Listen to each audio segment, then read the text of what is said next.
en attendant, c'est 22h max.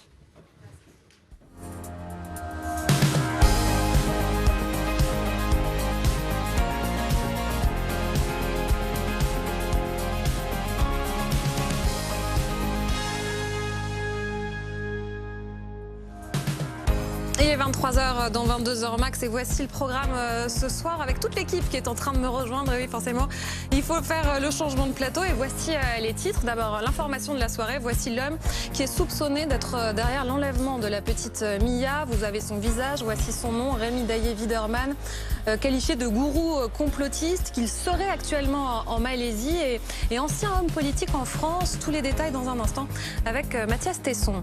À la une également, l'offensive d'Emmanuel Macron sur la sécurité. À 1 an de la présidentielle, il a passé la journée à Montpellier, s'est offert plusieurs bains de foule et maintient son engagement de 10 000 policiers supplémentaires d'ici la fin du quinquennat. Aveu d'impuissance, réagit Marine Le Pen.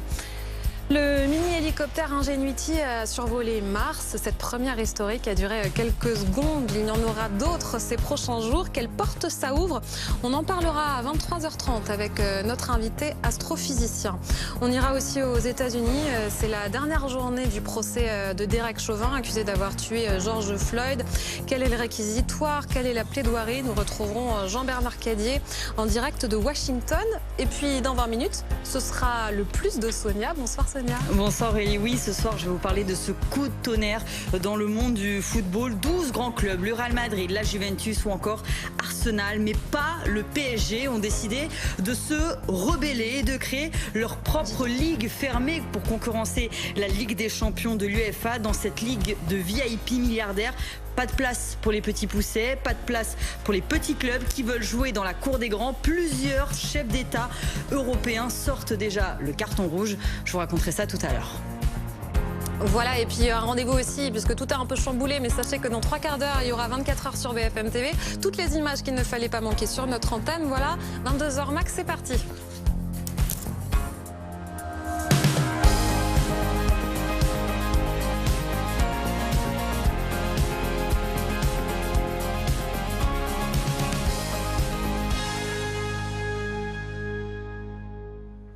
Et l'équipe du lundi est là, je vous les présente. Bonsoir Bruno Jeudi. Bonsoir Aurélie. Bonsoir Nora Hamadi. Bonsoir. Et bonsoir Mathias Tesson. Normalement, vous n'êtes pas là le lundi. Effectivement. Vous êtes là parce qu'il y a une information très importante qui est tombée ce soir dans l'enquête sur la disparition de la petite Mia. Rebondissement hier, elle a été retrouvée avec sa mère. Mais l'information du soir, c'est qu'on sait maintenant quel est l'homme soupçonné d'être derrière son enlèvement. Qui est cet homme ? Alors il s'appelle Rémi Daillé-Widerman. Je ne sais pas si on va voir sa photo à l'écran, mais en tout cas voilà, c'est un Français de 55 ans qui habiterait en ce moment en Asie du Sud-Est, en Malaisie, avec sa famille. Et en fait, c'est une ancienne figure politique locale de Haute-Garonne, où il a notamment dirigé la fédération du MoDem avant de s'en faire exclure, puis ensuite d'évoluer idéologiquement, d'abord à l'extrême droite, puis ensuite dans la sphère complotiste où il est très suivi. C'est d'ailleurs le fondateur du mouvement dont se revendiquent certains des mis en examen dans le dossier Mia. Il multiplie sur Internet les vidéos conspirationnistes, parfois même antisémites. Il encourage régulièrement à renverser l'État, à réaliser un coup d'État. Et cet homme, il a même un programme qu'il détaille sur son site Internet avec pêle-mêle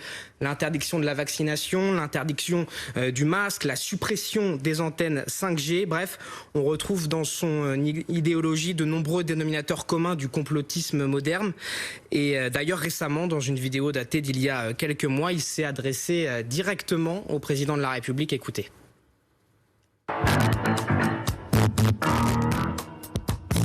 Sommation au gouvernement. Le temps approche, monsieur Macron. Vous n'avez plus aucune marge de manœuvre. Le peuple vous rejette.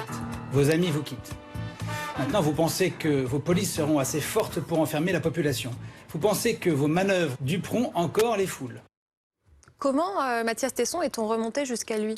En fait, c'est l'un des suspects qui, pendant sa garde à vue, va affirmer que c'est cet homme, Rémi Daillé-Widerman, qui est en fait à l'origine du financement de l'enlèvement de la petite fille de 8 ans. Et puis cet homme, en fait, son nom, il remonte aussi dans d'autres affaires, peut-être un petit peu moins connues, comme l'attaque de la gendarmerie de Dax. C'était en novembre dernier.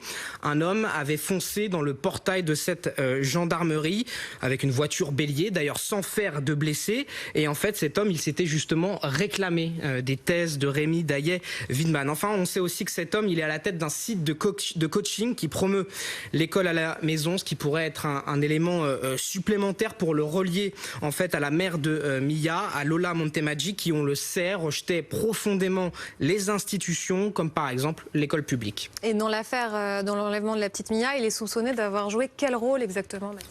Principalement d'avoir organisé, planifié et surtout financé en fait l'enlèvement de la petite fille en réunissant par exemple la somme de 3 000 € sur un compte offshore à l'étranger. 3 000 € nécessités pour répondre aux besoins financiers d'une telle opération, notamment les besoins logistiques. Et puis il y a un autre suspect qui affirme par ailleurs que c'est lui, Rémi Daillet-Wiedemann, qui a été contacté en premier par la mère de Mia, par Lola Montemaggi, pour lui demander de l'aide dans le cadre de l'enlèvement de sa propre fille. Autant d'éléments qui encouragent aujourd'hui les enquêteurs à considérer que cet homme pourrait être en fait le cerveau, le leader de cette opération. Merci beaucoup Mathias Tesson. On continue à en parler avec Vincent Bresson. Bonsoir, vous êtes journaliste indépendant et vous avez signé pour Street Press un article qui date du 11 janvier dernier, d'ores et déjà sur cet homme avec ce titre « L'ancien du Modem qui rêve de faire un coup d'État ». C'est vraiment son objectif ? Oui, bonsoir. Oui, effectivement, il a fait un site dès 2015 dans lequel il invitait à faire un renversement de la République. Et à l'automne, je ne saurais pas dire pourquoi, à l'automne, il s'est mis à la réactiver, mais en mettant sa tête en avant, jusque là c'était anonyme. Et il explique voilà, qu'il est contre les institutions, qu'il est contre la République. Et il y a une grande défiance derrière cet homme et ce mouvement-là autour des institutions, et que ce soit de la 5G, du vaccin. On retrouve plein de thèses complotistes et pas mal de rhétorique de QAnon. Voilà. Et quand vous le voyez aujourd'hui impliqué dans l'affaire Mia, soupçonné d'être l'homme derrière son enlèvement, est-ce que ça vous surprend ? Déjà, il faudra avoir confirmation. Là, on vient de l'avoir à l'instant, donc j'attends d'avoir plus d'informations. Mais je ne sais pas si ça me surprend. C'est sûr que c'est quelqu'un qui montrait qu'il était très déterminé. Il a quand même lancé plein d'appels à l'insurrection, même si effectivement il les faisait de loin. Et on sentait quand même cette détermination. De là à enlever, à fomenter un enlèvement, je sais pas si c'est quelqu'un que je ne pouvais pas prédire que c'était quelqu'un qui irait jusque-là. Comment le qualifier ? On peut dire gourou complotiste, et dans ce cas-là, combien de fidèles autour de lui ? Alors déjà, il n'y a pas tant de monde que ça. Il y a certaines de ces vidéos qui ont dépassé les centaines de milliers de vues, mais globalement sur les réseaux Telegram sur lesquels j'ai été, et où il y a tous ces fans, on va dire, il y a 300 personnes sur des groupes Facebook, ça dépasse rarement les milliers. Donc, c'est vraiment un petit noyau, alors dur, très converti. Et vraiment prêt à le suivre, et c'est justement ce qui fait sa marque, c'est qu'il arrive vraiment, il a une certaine éloquence, il parle bien, les gens qui l'ont approché quand il était au Modem m'ont expliqué qu'effectivement au début ils ont vraiment cru en son discours, ils ont vraiment il a un charisme, vraiment les gens sont allés jusqu'à parler de ça, et après certaines personnes justement au Modem se sont rendues compte de la façon de cette personne, de ses théories un peu farfelues, de ses propos négationnistes, et là se sont rendus compte que derrière ce masque-là, il y avait autre chose. Mais quel est le cheminement ? Vous nous parlez d'un ancien du Modem qui ensuite bascule du côté de l'ultra-droite. Vous nous le dites aussi négationniste, antisémite, maintenant soupçonné d'être derrière l'enlèvement d'un enfant. Comment se fait le chemin ? Alors le chemin, je ne peux pas le faire à sa place. Moi, ce que j'ai vu dans mon enquête, c'est qu'il est rentré en 2007 au Modem, qu'il en est reparti par la petite porte en 2010, petite porte et grande porte dans le sens où il l'a fait avec fracas. Il était contre la ligne Bayrou à l'époque. Et il est arrivé à une réunion du Modem avec des masques et un tuba pour les donner à Bayrou en disant que le parti coulait. Et effectivement, ça n'a pas plu, évidemment. Il a fini par être viré du parti. Je pense qu'il y a eu une certaine déception de ces 3 années de vie politique. Donc lui, il vit dans un passé glorieux en termes de politique, puisque c'est le fils de Jean-Marie Daillet, qui est un ancien député UDF. Je pense qu'il y a eu une certaine déception, amertume, et surtout, c'est quelque chose qu'il avait déjà quand même avant, puisque dans les années 90, lui s'est toujours vanté d'avoir été dans les Balkans et soutenu quelques guerres dans les Balkans. Et souvent, il y a plein de personnalités d'extrême droite qui ont suivi ce parcours-là, qui dans les années 90 ont été dans les Balkans. Donc ça, pour le coup, c'est un cheminement plutôt classique, entre guillemets, de personnalités d'extrême droite. Et après, en 2010, je pense qu'il y a une telle déception après cet engagement politique, on va dire, traditionnel, que peut-être qu'il a basculé peu à peu dans ce genre de thèse-là, quoi. Et toute dernière question, pourquoi la Malaisie aujourd'hui? Ça, je pourrais pas vous le dire, vraiment. Voilà, on va continuer à être creusé. Merci beaucoup d'avoir été avec nous, Vincent Bresson. Merci aussi à Mathias Tesson et aux informations du service police-justice de BFM TV. On passe maintenant à la politique avec l'image du jour, celle d'un président en campagne, Emmanuel Macron à Montpellier, auprès des policiers. Et on le voit de nouveau faire des bains de foule. Ça nous rappelle certaines images. Pourquoi était-il sur place? Eh bien, pour insister sur les questions de sécurité. Il a visité un ancien point de deal, discuté avec plusieurs habitants et essayer de montrer son engagement à lutter contre le trafic de drogue. Hilal El Aflahi. L'arrivée d'Emmanuel Macron à la Mosson se fait sous la forme d'un bain de foule. Faites attention aux gestes barrières. Le président de la République échange quelques mots avec des habitants. Certains parents expriment leur ras-le-bol et leur inquiétude de voir leurs enfants grandir dans un quartier rongé par l'insécurité. On se bouge pour eux, on en a marre aussi de les laisser. On ne veut pas qu'ils traînent dans la rue. Emmanuel Macron sera ensuite dans cet ancien point de deal démantelé au début du mois de mars. Cette mère de famille interpelle le président sur l'absence de mixité à la Mosson. Parce que moi j'ai connu l'école de la République avec la grande mixité et ce que je ne retrouve plus malheureusement maintenant. Les gens ne mettent plus les enfants dans le même quartier, ce qui est vraiment dommage. Monsieur le Président, j'ai mon fils qui a 8 ans. Il m'a demandé si le prénom de Pierre existait vraiment ou c'est que dans le livre. Tellement qu'il y a un manque de mixité dans le quartier. C'est vraiment grave, quoi. Ici, le taux de chômage atteint les 47% et plus d'un habitant sur deux vit sous le seuil de pauvreté. Une misère sociale responsable de l'insécurité selon cette parent d'élève. L'insécurité, c'est un symptôme. Et vous avez C'est un raison, symptôme exactement. de quelque chose qui ne va pas.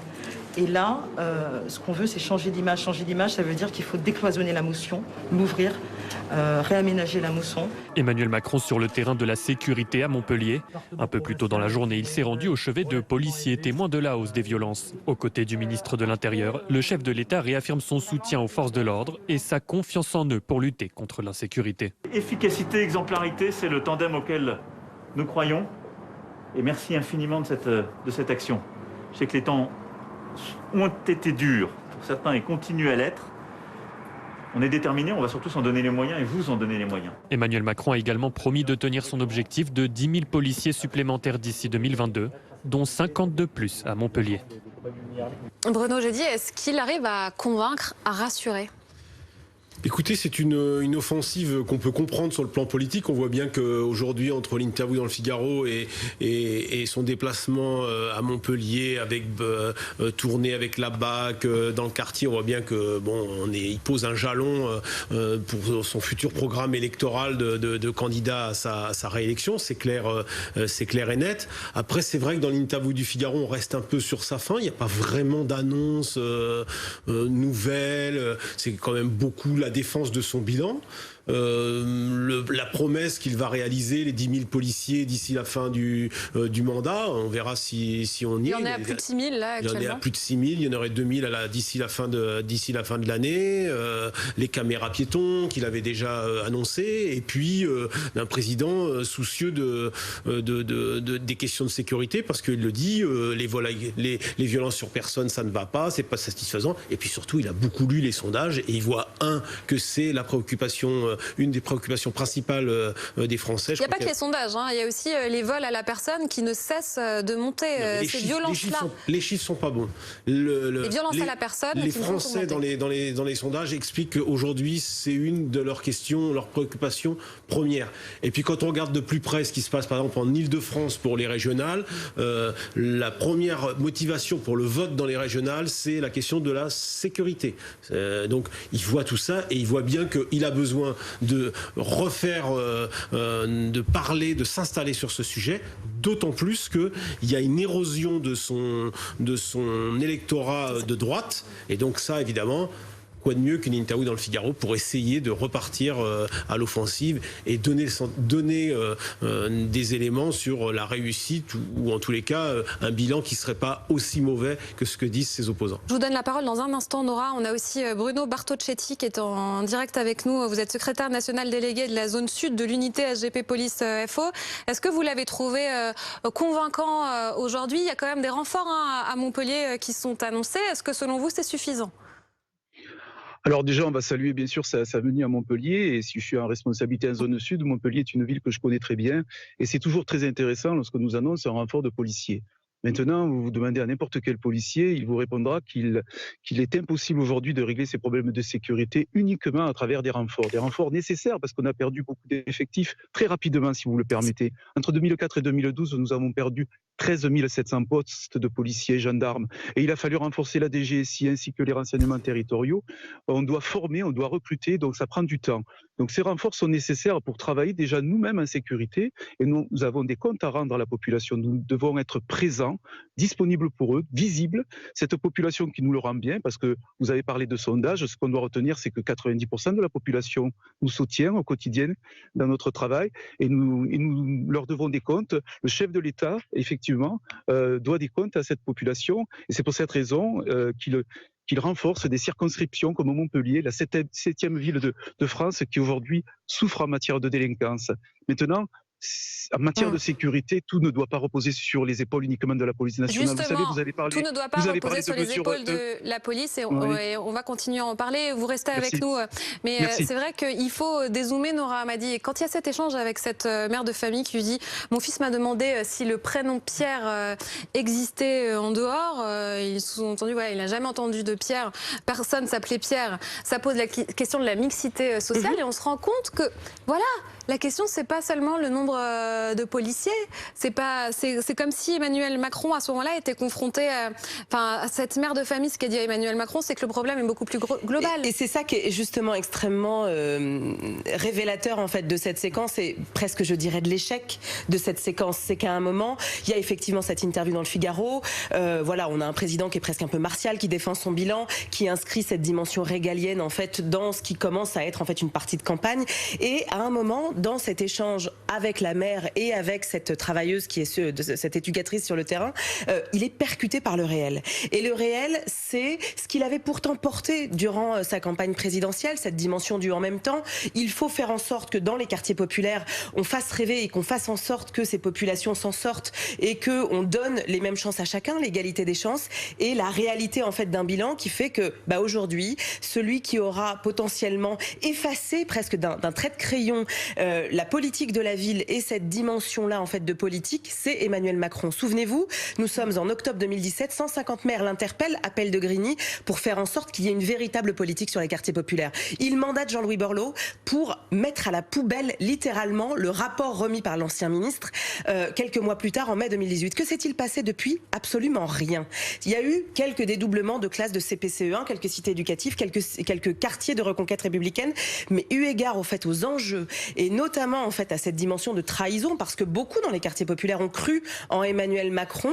Aujourd'hui, on en arrive à presque un retour à l'envoyeur, avec toujours les mêmes maires, qui cette fois-ci, avec des présidents de communautés d'agglo, des présidents d'associations, alors qu'on est en pleine pandémie de Covid et que ces quartiers sont ceux qui sont ceux des premiers de corvée, ceux qui permettent en fait à l'économie de tenir, les caissiers, les éboueurs, les livreurs, les VTC. Ils ont fait encore une fois un appel au chef de l'État pour flécher 1% du plan de relance pour ces quartiers. À ce jour, il y a eu un comité interministériel des villes le 29 janvier dernier. Jean Castex a fait des promesses, mais rien n'est arrivé sur le terrain. Et on va écouter la réaction de Marine Le Pen, justement, après le déplacement du président. Dans une interview d'un grand quotidien du matin, le président de la République a cru devoir s'expliquer sur la situation sécuritaire, ou plutôt insécuritaire, que connaît la France. « Je me bats pour le droit à la vie paisible », a-t-il déclaré. La formulation est en elle-même éloquente et sonne comme un terrible aveu d'impuissance. « Je me bats ». Comme si en matière de protection des Français, le président et l'État qu'il dirige étaient tenus par une obligation de moyens et non de résultats. Lorsqu'un responsable, les pieds dans les gravats d'un édifice qui s'effondre, vient vous expliquer laborieusement qu'il fait ce qu'il peut, cela n'est guère rassurant. c'est ce que dit Marine Le Pen, aveu d'impuissance. Il n'empêche, dans l'interview au Figaro, quelles annonces fait le président ?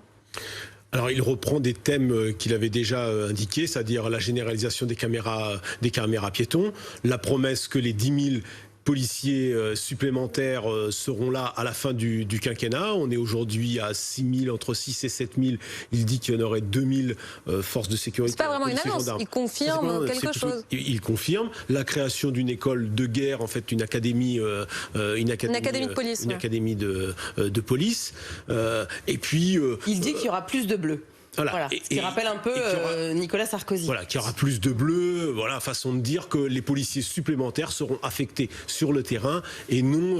alors après, il faudra voir, parce qu'il y avait aussi des promesses de mettre aussi beaucoup de policiers affectés, notamment à la DGSI, et donc à des tâches qui ne sont pas forcément de la police de proximité. On revient, en fait, il veut revenir à ce qui était le début de son mandat, qui était à peu près la seule chose qu'il avait posée en termes de doctrine de sécurité, qui était la police de proximité, qui a été mise en place au début du mandat, expérimentée dans une quinzaine de quartiers et qui devait être généralisée sur l'ensemble du mandat.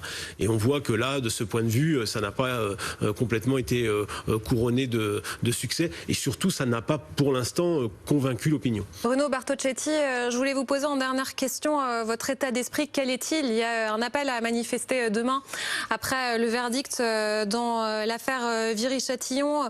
4 ans après les faits, 5 jeunes ont été condamnés à des peines allant de 6 à 18 ans de prison. 8 autres accusés ont été acquittés.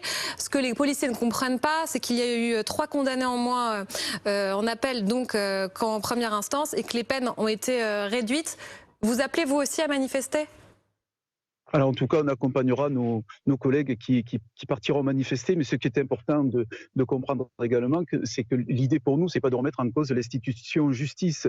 Les décisions ont été prises par des jurés, donc c'est toujours très difficile pour nous, c'est incompréhensible bien évidemment, mais on va pas remettre en cause la justice avec un grand J. Ce qui aurait été intéressant justement, puisqu'on parlait de Montpellier, c'est que le chef de l'État se déplace avec le ministre de la Justice et pas seulement avec le ministre de l'Intérieur dans les quartiers pour expliquer comment on fonctionne aujourd'hui. Parce que si la population soutient sa police nationale, elle a du mal à soutenir la justice parce qu'elle est incomprise et peut-être parce qu'elle n'a pas les moyens de travailler. Mais pour revenir à cette affaire, c'est sûr que dans nos rangs, nous sommes très en colère quand on voit qu'aujourd'hui, nous avons des auteurs qui n'ont pas été visiblement sanctionnés, alors que dès que nous commettons une éventuelle erreur qui n'est pas forcément reconnue, nous sommes mis en examen. Donc c'est très difficile pour nous de comprendre bien sûr les décisions de justice, même si nous comprenons que ce sont des jurés qui ont pris cette décision derrière la justice. Merci beaucoup Bruno Bartocchetti d'avoir été avec nous ce soir dans 22h max. Une image maintenant à vous montrer qui nous vient du Royaume-Uni. Boris Johnson qui savoure une pinte dans un pub de Wolverhampton pour la première fois en public. Voilà, les restrictions sanitaires ont été assouplies pour permettre la réouverture des différentes services. Ça fait mal, il s'est coupé les cheveux d'ailleurs. On note aussi puisque les coiffeurs aussi ont repris du service. Ou pas. Non, c'était un grand sujet. J'ai l'œil, moi je vois le coup de ciseau. C'était un grand sujet outre-Manche justement parce qu'il ne pouvait pas aller chez le coiffeur et comme on l'a beaucoup vu à la télévision. Non, les ciseaux et la bière, on est content. Oui, et puis en plus il y avait la période de deuil qu'il a respectée et qui fait qu'il n'a pas voulu faire cette image avant la fin du deuil pour le prince. Et on pense aussi à nos amis suisses, à nos amis portugais qui commencent aussi à réouvrir. Voilà. Il suffit, arrêtez. Écoutez, on n'a rien dit. On n'a rien dit. Vous constaterez. On n'en pense pas moins. On va aux États-Unis retrouver Jean-Bernard Cadier. C'est une journée importante aujourd'hui, Jean-Bernard. La dernière journée du procès de Derek Chauvin, le policier qui est accusé d'avoir tué George Floyd il y a 1 an. Il a commencé ce procès il y a 3 semaines, Jean-Bernard. L'accusation s'est exprimée. Il y a aussi les plaidoiries de la défense. On en est où, Jean-Bernard? Est-ce que le jury est en train de délibérer? Alors les plaidoiries sont terminées, c'est l'avocat qui a parlé le dernier, l'avocat de Derek Chauvin qui a insisté sur le mot raisonnable. Le policier blanc s'est montré raisonnable. Il a dû intervenir, ce policier, dans des circonstances extrêmement difficiles, avec un homme de très grande taille, George Floyd, qui résistait physiquement à son arrestation. Il a dû intervenir alors que des passants le harcelaient, le haranguaient, l'empêchaient de se concentrer sur l'état de santé de George Floyd. Pour son avocat, ce n'est pas le genou de Chauvin qui a tué George Floyd, mais c'est son cœur qui s'est arrêté parce que Floyd était cardiaque et qu'il avait pris de la drogue. Les procureurs de leur côté se sont adressés directement aux jurés. Vous devez croire vos yeux. vous devez croire ce que vous avez vu. Et ce que vous avez vu, c'est la vidéo du policier qui laisse son genou pendant plus de 9 minutes sur le cou de George Floyd. Pour les procureurs, George Floyd serait vivant aujourd'hui sans le genou du policier. Et les procureurs ont ajouté, s'il y a un problème cardiaque dans cette affaire, c'est que le cœur du policier Chauvin était trop petit. On est à l'heure qu'il est dans les toutes dernières discussions sur la procédure. Les jurés vont maintenant commencer leur délibération. Ça peut durer quelques heures, ça peut durer plusieurs jours. C'est tout un pays qui retient son souffle. Habituellement, dans ce genre de procès, les jurés estiment finalement que les policiers blancs sont non coupables. Si c'est le cas, la communauté noire ici sera furieuse. La mort de Floyd en mai dernier avait déclenché les pires émeutes raciales dans ce pays depuis 50 ans. Merci Jean-Bernard Cadier. Il est 23h24 dans 22h max. C'est l'heure du plus de Sonia. Enfin, c'est jamais à cette heure, mais c'est comme ça ce soir.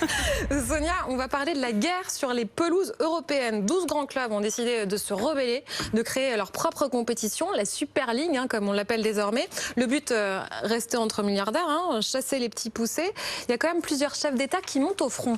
Oui, si on fait un peu de foot fiction en parlant de l'équipe de France, si on imagine l'Euro 2020 dans 2 mois ou le Mondial au Qatar en 2022 sans certaines stars comme le capitaine, gardien de but Hugo Lloris ou sans notre attaque avec Antoine Griezmann ou encore Olivier Giroud, eh bien ce serait une énorme surprise, pas de gardien de but et un milieu de terrain décimé. Mais pourquoi ils sont tous forfaits ? Alors non, ce serait à cause d'un projet. Le nom, la Super League. 12 clubs ont décidé de défier, de concurrencer l'actuel format de la Ligue des Champions de l'UEFA. Et si leur projet va au bout, eh bien l'UEFA a déjà prévenu. Tous les joueurs de ces clubs seraient exclus de toute compétition, donc de l'Euro et donc du Mondial. Voici très précisément le projet des clubs fondateurs. Ils sont 6 clubs anglais comme Manchester United et Arsenal, 3 espagnols dont le FC Barcelone de Lionel Messi et le Real Madrid et 3 clubs italiens avec la Juventus de Cristiano Ronaldo, tous de très grands clubs européens. Ensemble, ils cumulent 40 trophées en Ligue des Champions. Alors, vous le voyez, aucune équipe française à l'heure actuelle dans cette Super League. Alors, pas parce qu'elles sont mises de côté, mais parce que le PSG de Nasser Al-Khelaifi refuse d'en faire partie, mais la porte est toujours ouverte, tout comme pour les Allemands du Bayern Munich ou encore du Borussia Dortmund qui ont décliné l'invitation. Alors, le but pour ces rebelles, eh bien, sortir d'une compétition à 32 clubs pour en créer une qui n'en réunira que 20. Les 20 plus grands, les 20 plus riches. Chaque saison, 15 clubs participeront à cette compétition, les 15 clubs permanents fondateurs, ainsi que 5 clubs invités ou qualifiés. Alors pour l'heure, pas de calendrier exact, même si le secrétaire général de la Super League dit ce soir qu'il y aurait un lancement possible dans 5 mois, dès septembre prochain pour la prochaine saison. En tout cas, les fonds, eux, sont déjà présents. La banque américaine JP Morgan, le géant de Wall Street, le plus grand groupe bancaire coté, confirme qu'elle sera partie prenante de la Super League. JP Morgan est prêt à mettre 3,5 milliards d'euros sur la table. Il y a beaucoup de réactions à ce putsch des 12 clubs, des réactions dans le milieu du foot, évidemment. Oui, alors l'UEFA, évidemment, s'indigne de cette fronde et son président contre-attaque avec des menaces très fortes contre les clubs frondeurs. The players who will play in the teams that might play in the closed league will be banned on playing the World Cup and Euro. Pas d'euro, pas de mondial. Le président de l'UEFA souhaite même cette interdiction le plus tôt possible. Alors on ne sait pas encore si cette mesure concernera le prochain Euro dans à peine 2 mois. Et il faut voir aussi si ces menaces sont conformes au droit européen de la concurrence. Il n'y a pas que le monde du foot qui s'inquiète, le monde politique aussi. L'Angleterre, on le rappelle, possède le championnat le plus suivi en Europe. Les 6 grands clubs sont concernés. Et le Premier ministre Boris Johnson souhaite empêcher cette Super League de voir le jour. Mais ce sujet fait même réagir le prince William. Aujourd'hui, plus que jamais, nous devons protéger l'ensemble du monde du football, du plus haut niveau à la base, et les valeurs de compétition et d'équité en sont fondatrices. Je partage les inquiétudes des fans concernant la Super League et les dommages qu'elle risque de causer aux jeux que nous aimons. En France aussi, Emmanuel Macron suit de près ce dossier. L'Élysée annonce que l'État appuiera les démarches de la Ligue française de football professionnel, de la Fédération française de foot également, afin de protéger l'intégrité des compétitions actuelles. Et cela va même plus loin, car la Commission européenne aussi se saisit de l'affaire par la voix de son vice-président. Nous devons défendre un modèle européen de sport fondé sur des valeurs, sur la diversité et l'inclusion. Il n'est pas question de le réserver aux quelques clubs riches et puissants qui veulent rompre les liens.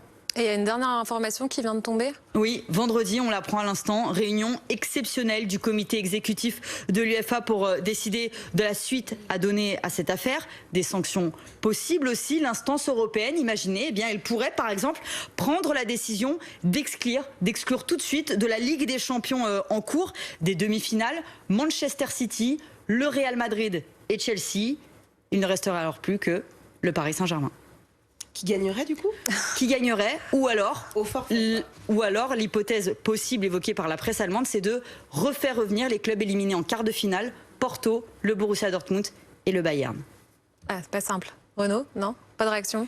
Non, mais c'est les dérives du sport business, et puis c'est surtout les mauvais côtés de la mondialisation. Hein, donc ça se retourne contre eux. Et surtout, on voit bien, c'est la fin, j'allais dire, du sport nation. C'est ça qui se Mais là, en fait, précise. Ouais, et clairement, dans cette dimension de sport business, alors celui qui, voilà, c'est le supporter n'existe plus, le socios qui, du coup, participe, voilà, et c'est vraiment du séparatisme par le haut, quoi. Et sont nombreux, oui, en effet, à se dire trahi. Il est 23h30, 22h max continue.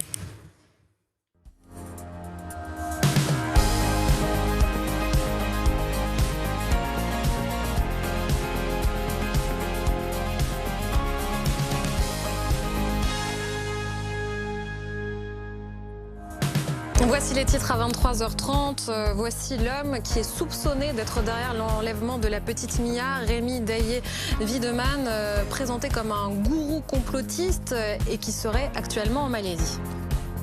Après, certaines personnes justement MODEM se sont rendues compte de la façon de cette personne, de ses théories un peu farfelues, de ses propos négationnistes, et là se sont rendus compte que derrière ce masque-là, il y avait autre chose. À la une également, l'offensive d'Emmanuel Macron sur la sécurité à un an de la présidentielle. Il a passé la journée à Montpellier, s'est offert un bain de foule et maintient son engagement de 10 000 policiers supplémentaires d'ici la fin du quinquennat. Les gens ne mettent plus les enfants dans le même quartier, ce qui est vraiment dommage. Monsieur le Président, j'ai mon fils qui a 8 ans. Il m'a demandé si le prénom de Pierre existait vraiment ou c'était dans les livres. Tellement qu'il y a un manque de mixité dans le quartier. C'est vraiment grave, quoi. Ces images sont belles, elles sont aussi historiques. Le mini-hélicoptère Ingenuity a survolé Mars tout à l'heure. Ça a duré quelques secondes et il y en aura d'autres ces prochains jours. Quelle porte ça ouvre? Dans un instant, notre invité François Forget. Et on ira aux États-Unis, dernière journée du procès de Derek Chauvin. Et puis également ce rendez-vous à minuit sur BFM TV, notre série Xavier Dupont de Ligonnès. Et s'il était en vie, 3 épisodes, on vous donne les clés de l'énigme. Et puis on va creuser 2 pistes. S'est-il suicidé ou est-il en cavale? Il y a beaucoup d'hypothèses, notamment celle qui dit qu'il aurait essayé de se procurer des faux papiers. Cet homme doit s'enfuir avec une nouvelle identité. Et s'il doit s'enfuir avec une nouvelle identité, il doit nécessairement posséder des papiers qui lui permettent d'usurper une identité. Donc ça n'a pas été vérifié, on ne sait pas. Est-ce qu'il n'y a pas un faussaire dans cette cité? Nul ne le sait.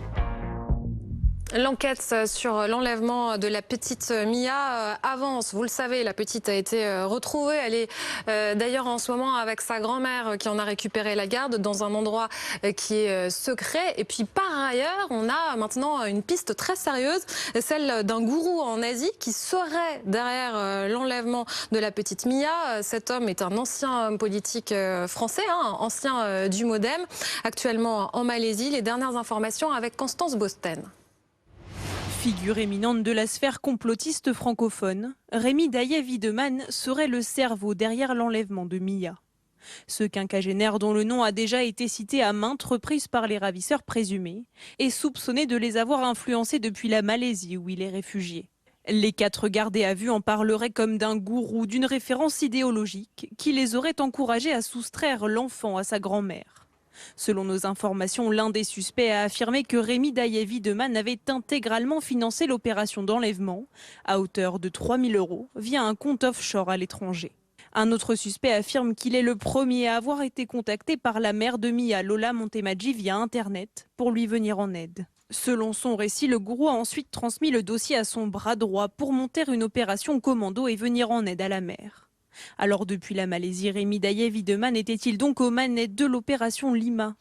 Selon une source proche de l'enquête, rien ne permet de l'établir à ce stade, mais l'homme est bien connu des services de renseignement. Sur Internet, il multiplie les vidéos conspirationnistes dans lesquelles il encourage à renverser l'État. Sommation au gouvernement. Le temps approche, M. Macron. Vous n'avez plus aucune marge de manœuvre. Il est également le fondateur d'un site de coaching sur lequel il explique comment fuir à l'étranger moyennant finance. Voici tout, absolument tout pour partir tranquille, en économisant beaucoup d'argent, en gagnant du temps, légalement, avec à la clé logement et travail, en famille ou seul. La petite Mia, 8 ans, avait disparu mardi dernier. Ce lundi, elle a pu retrouver sa grand-mère dans un lieu tenu secret. Les enquêteurs continuent leurs investigations et un mandat d'arrêt a été lancé ce dimanche contre Rémi Daye-Wiedemann pour enlèvement en bande organisée d'une mineure de 15 ans et association de malfaiteurs. À la une également aujourd'hui, le mini-hélicoptère Ingenuity qui a survolé Mars. C'est une prouesse, c'est historique, 3 mètres au-dessus de la planète rouge. Quelques secondes et c'est un bond géant pour nous, joie tout à l'heure de la NASA. On a parlé pendant très longtemps de ce moment, ce premier vol sur Mars. Et voilà, c'est aujourd'hui. Ce projet avait beaucoup d'amis pour contribuer à sa réussite. Vous tous, l'équipe dans la salle, l'équipe sur Webex, les autres qui n'ont pas pu nous joindre et quelques amis qui ne sont plus parmi nous mais qui sont encore dans nos cœurs. Ce n'est qu'un premier vol test. Alors profitons bien de ce moment, mais surtout profitons-en bien parce que pendant l'année, cette année ou l'année dernière, on n'a pas eu beaucoup d'occasions de célébrer. Alors réellement, là c'est un grand exploit. Profitez-en et célébrez. Ah, célébrer et le travail continue, hein, c'est ce qu'elle disait aussi juste après. Bonsoir François Vorger, vous êtes spécialiste de l'exploration de Mars, directeur de recherche au CNRS. À quel point c'est incroyable ce qu'on vient de voir? C'était quand même la mission quasi impossible. Oui, alors d'une part c'est assez symbolique, parce que c'est la première fois qu'on fait un vol sur une autre planète avec un hélicoptère ou un avion ou quoi que ce soit, donc ça c'est déjà chouette. Et puis d'autre part c'est vrai que c'est très difficile. Moi j'étais un peu inquiet, je dois vous dire. Ah oui. C'est très difficile parce que il se trouve que l'atmosphère de Mars est vraiment très ténue, la densité est 70 fois plus faible qu'ici, et donc c'est vraiment différent. Donc il faut des grandes hélices très légères qui tournent très très vite, et en plus moi je sais que comme les batteries doivent être relativement chaudes pour que ça fonctionne, on est obligé d'attendre le milieu de la journée sur Mars, et au milieu de la journée sur Mars, alors que la nuit il fait très très froid, il fait relativement chaud, la surface chauffe à 20 degrés, vous voyez, et ça c'est très chaud, et ça fait beaucoup de turbulences, de convection, de rafales de vent, et donc on pouvait craindre qu'une rafale pourrait faire basculer l'hélicoptère, qu'il n'y arrive pas à bien stabiliser, mais ça a très bien marché. Et il est petit quand même, il pèse combien? Alors il fait 50 cm de haut, il pèse 1,8 kg, il est ultra léger en fait dans sa conception. C'est nécessaire parce que comme l'air est très ténu, la portance n'est pas très forte, donc il fallait qu'il soit très léger. Alors la gravité est un peu plus faible, à peu près 3 fois plus faible que sur Terre, mais ça suffit pas à compenser. Donc pour ça c'est un petit chef-d'œuvre, il est ultra léger. Regardez les hélices qui font 1,20 m, elles sont grandes quand même. Les hélices en carbone, elles font 35 grammes chacune, c'est pas mal quand même. Et pardon, mais alors du coup, quel est l'intérêt de faire voler au-delà du moment un peu historique, qu'est-ce que ça va permettre d'ouvrir comme capacité, je ne sais pas, en termes d'expertise, de découverte de la planète? Alors là, c'est avant tout une démonstration technologique.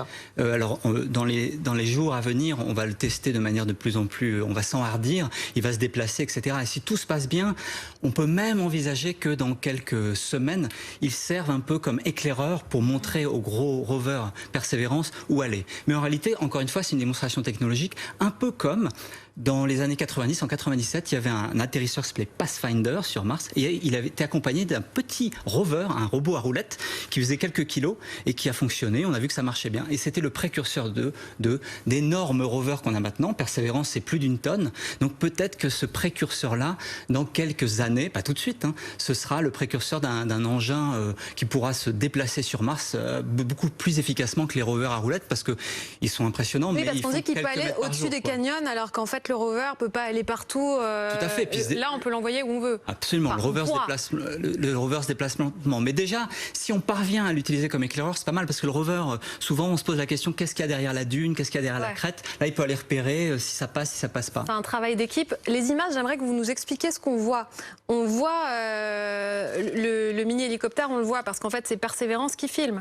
Alors, tout à fait, il a déposé Persévérance, il s'est reculé d'une 40aine de mètres. L'hélicoptère est dans une zone spécialement plate pour qu'il puisse se poser sans difficulté.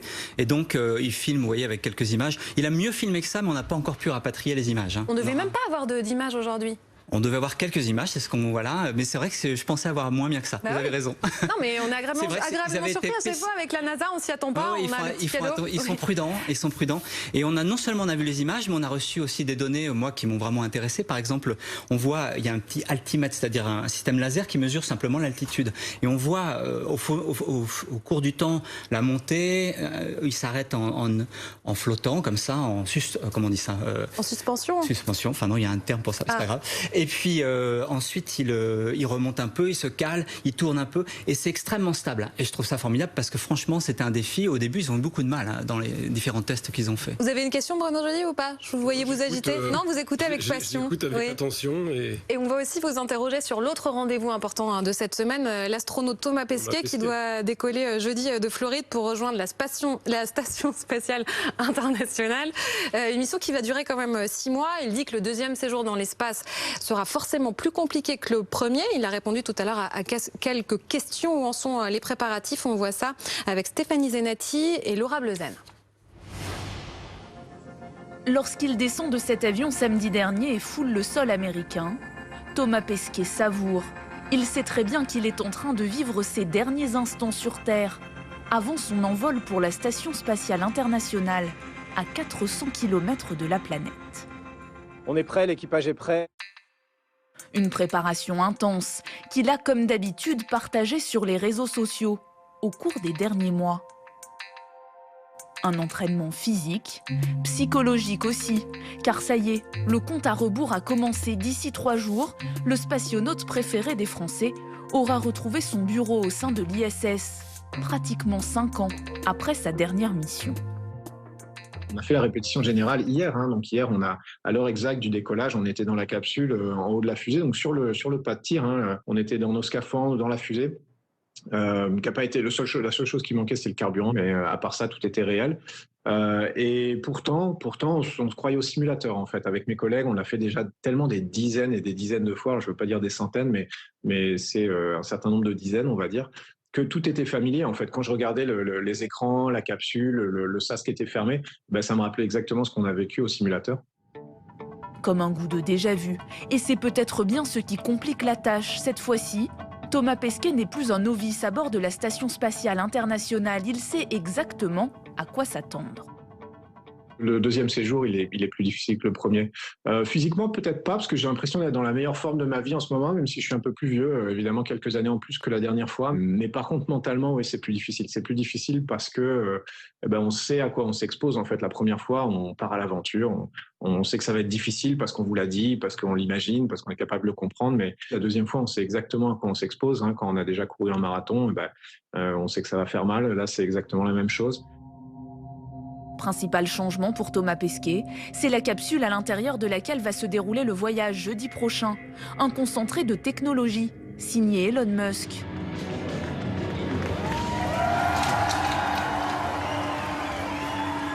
Avec ses 3 collègues, ils embarqueront à bord du vaisseau Crew Dragon de SpaceX. C'est lui déjà qui avait accompagné les 4 astronautes américains et japonais en novembre dernier jusqu'à l'ISS. 24 heures de vol pour prendre un peu de hauteur en pleine période de pandémie. Tous les 4 ont d'ailleurs été vaccinés avant d'embarquer, car dans la station spatiale, pas question de parler de Covid ou de gestes barrières. Pendant 6 mois, Thomas Pesquet et ses acolytes vont vivre ensemble, dans leur bulle, pour mener des expériences impossibles à réaliser sur Terre du fait de la gravité, notamment sur le vieillissement des cellules souches du cerveau afin de mieux comprendre les pathologies comme la maladie d'Alzheimer. Mais entre 2 études, Au cours de cette mission baptisée Alpha, le Français a promis de nous faire rêver et de prendre des photos de ce qu'il aperçoit depuis l'espace. Il partagera aussi son quotidien et il a déjà livré quelques indiscrétions sur les menus qui l'attendent à bord.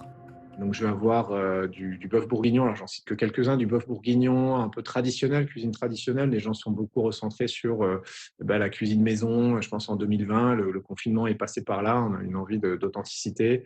Une tarte amandine aux poires, des crêpes Suzette ou un petit risotto, enfin un riz à la risotto, on va dire, d'épeautre.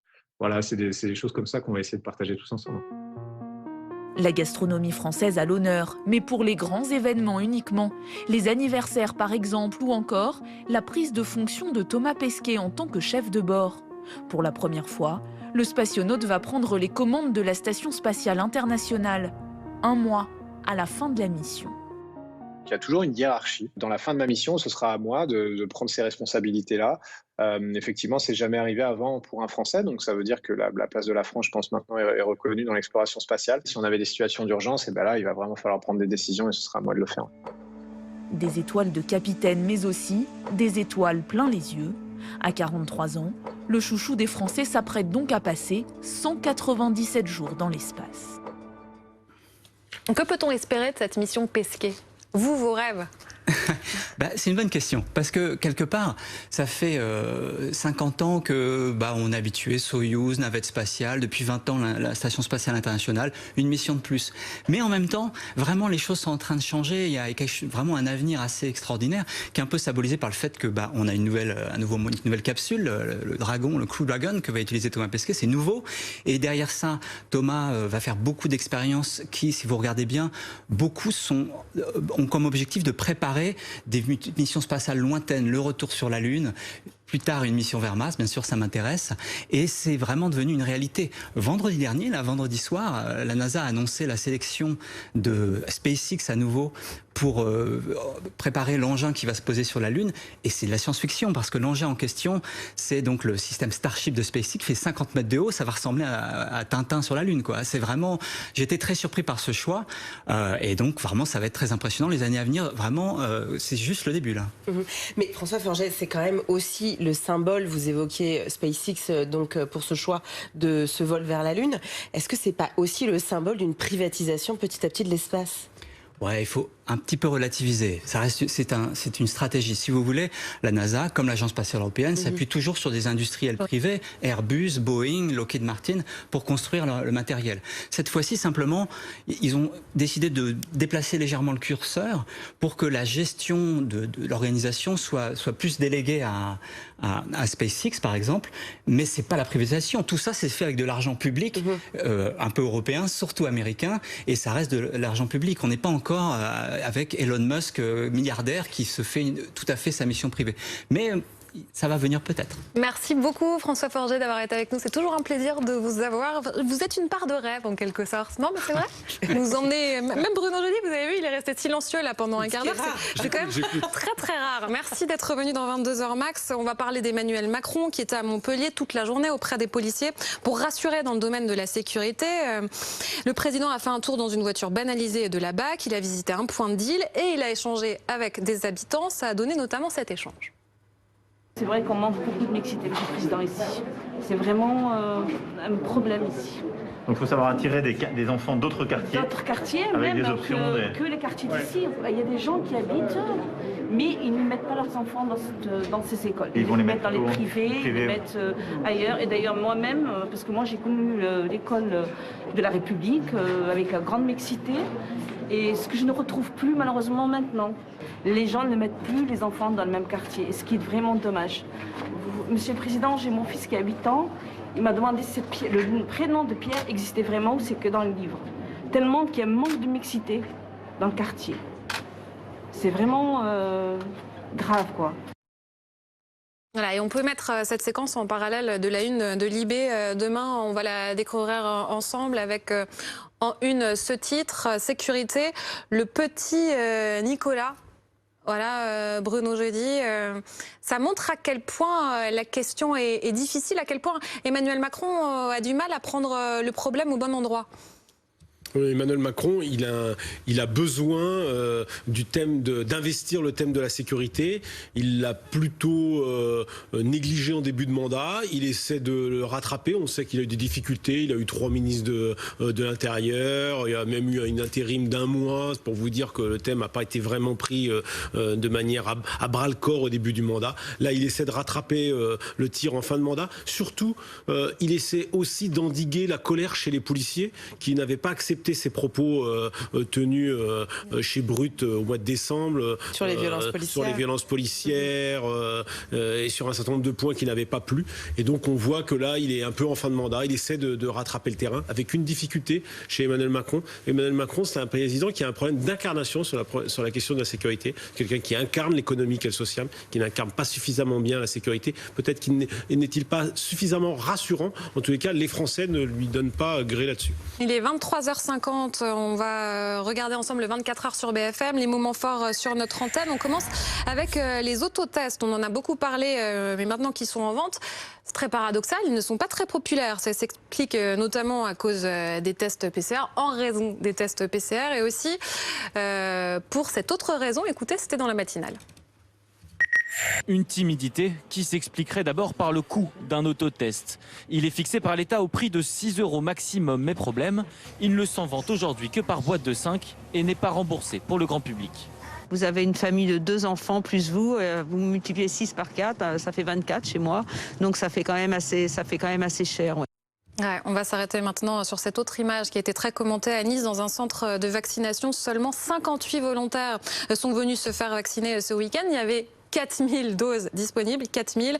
Les images de cette salle vide ont provoqué la colère de certains sur les réseaux sociaux. C'est Benoît Galeret qui raconte dans le live Toussaint. 27 000 j'aime pour Marine qui lance « Mais ouvrez-nous la vaccination aussi !» Bon, je vais dire bon sang, elle avait dit autre chose. Attendez, on n'attend que ça chez les jeunes. Il y aura 0 dose perdue, promet-elle. Ou comme le formule autrement Monade, mais le sens est à peu près le même. Mais qu'on ouvre la vaccination aux jeunes, s'il vous plaît. Si Martine veut pas de sa dose, tant pis pour elle. Nous, on avance. On parle des questions de sécurité. Tourcoing a vécu hier une deuxième nuit de violence urbaine. La maire de la commune a son idée sur la raison de ces incidents. Elle s'exprimait sur BFM TV ce matin. Qu'est-ce qui se passe concrètement avec Gérald Darmanin et le gouvernement? Il y a une lutte anti-drogue avec des personnes qui ont été interpellées ces derniers temps et forcément ça dérange le commerce local. Donc c'est ce qui a engendré des émeutes et on mettra tout en place pour justement que le calme règne, puisque le quartier de la Croix-Rouge, ce n'est pas une zone de non-droit tourcoing. Je vous donne la suite du programme sur BFM TV. À minuit, notre série sur l'affaire du pont de Ligonnès. D'abord, on va regarder la météo de demain, ce que ça donne.